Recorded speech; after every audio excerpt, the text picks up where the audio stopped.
Dhe nga SPAK do të kalojmë në një tjetër situatë shumë shqetësuese. Zjarret duket se kanë pushtuar vendin, mbi 57 vatra zjarri në të gjithë vendin. Shqetësuese është situata shumë në qytetin e Durrësit, në Fier, në Gjirokastër dhe në Vlorë. Në këto momente do të shkojmë në Durrës, atje kemi kolegen Vali Qyrfyçi.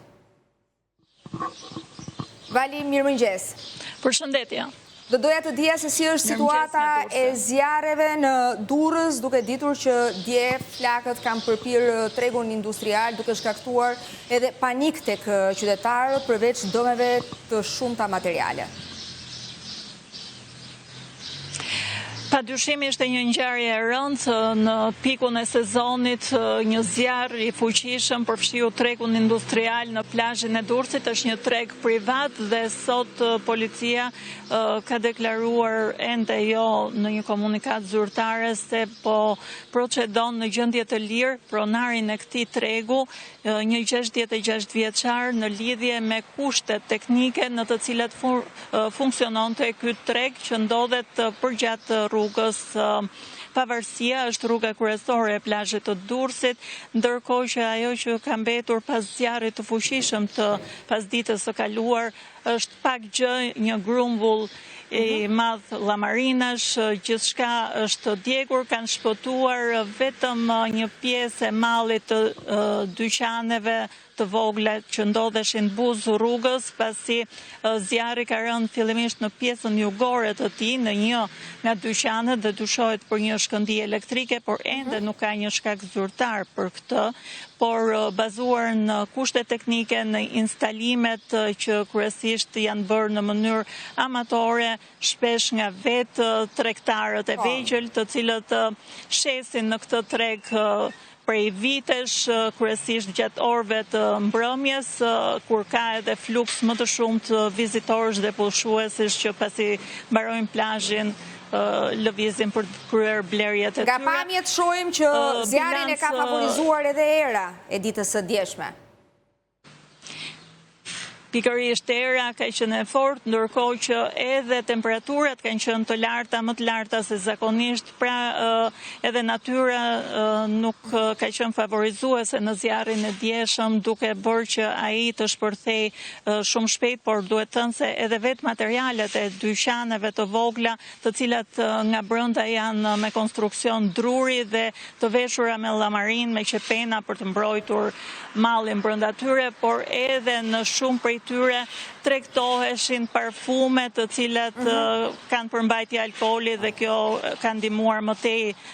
në përhapjen e flakëve dhe ka qenë vërtet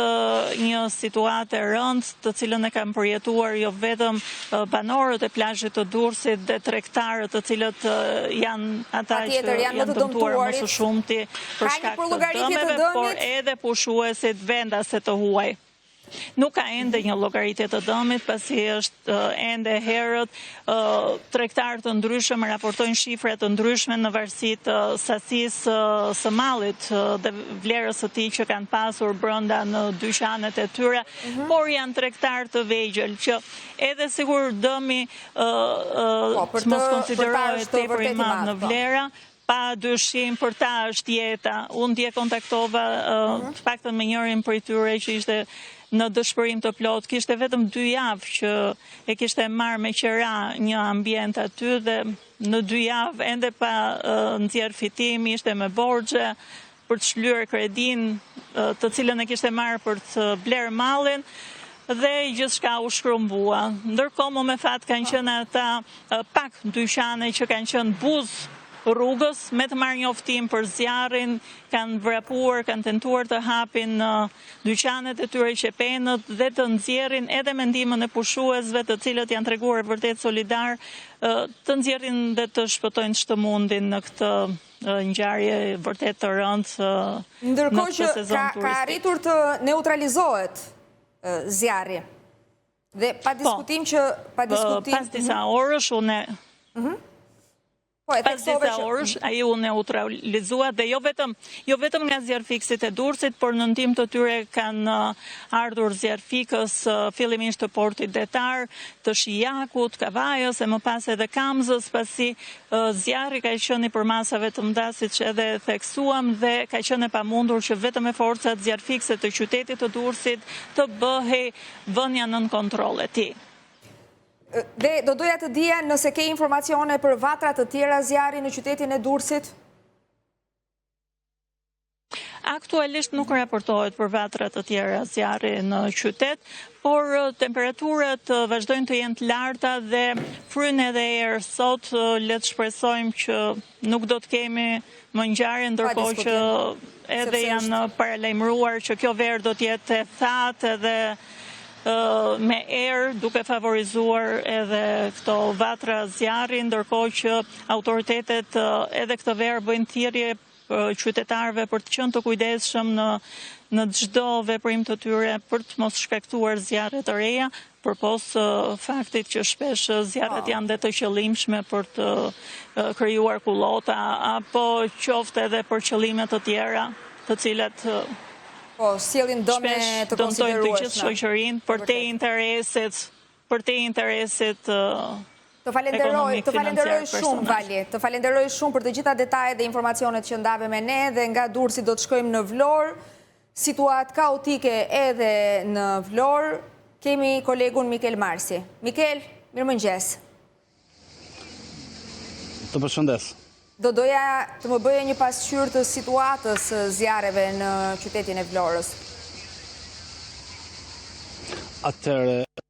edhe qyteti i Vlorës nuk i ka shpëtuar zjarreve ditën e djeshme, ku rreth orës 12:45 janë njoftuar forcat e zjarfikëse të qytetit të Vlorës, pasi në fshatin Hoshtim të bashkisë së Vlorës është vërtetur një vatër zjarri dhe pikërisht në zonën e varrezave të qytetit, të fshatit të kësaj zone, ku era e fortë e cila ka qenë 2 ditë në qytetin e Vlorës, dije dhe pardije, ka bërë që zjarri të përparojë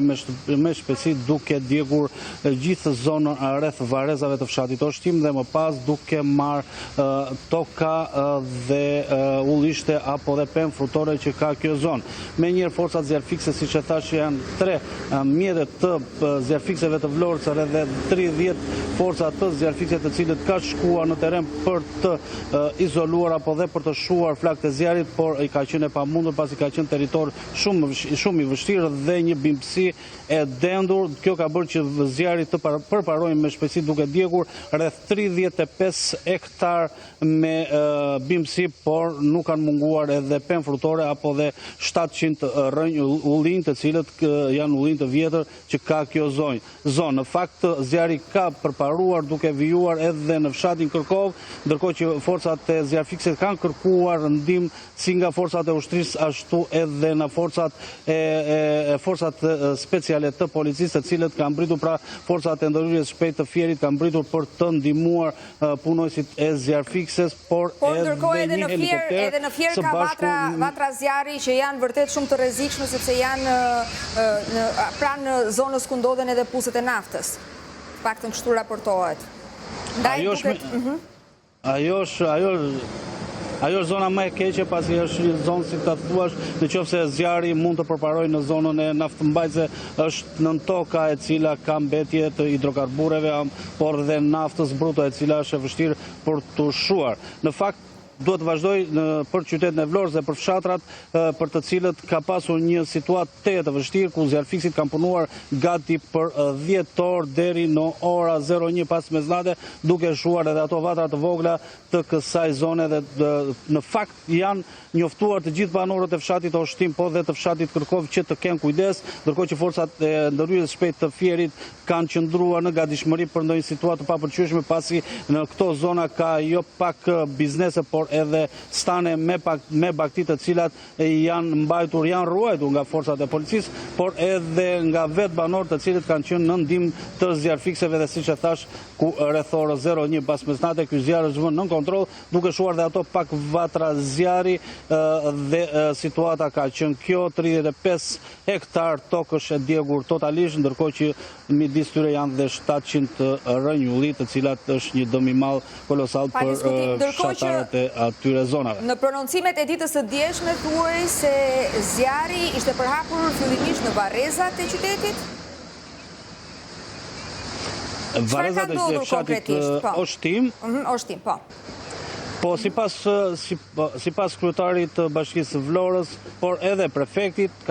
dyshohet se në varrezat e fshatit Oshtim ka qenë një qiri i ndezur, diku në njëna varet e këtij fshati, dhe më pas i ndihmuar dhe nga era, ai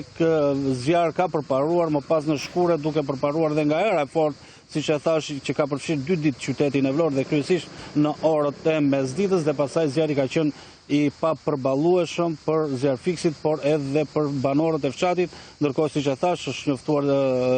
dhe helikopteri i cili ka bërë hedhjen me ujë në të gjithë territorin e zonës. Ka qenë një situatë mjaft e vështirë, por nuk kemi pasur vetëm të zjarr, ndërkohë që zjarfiksit,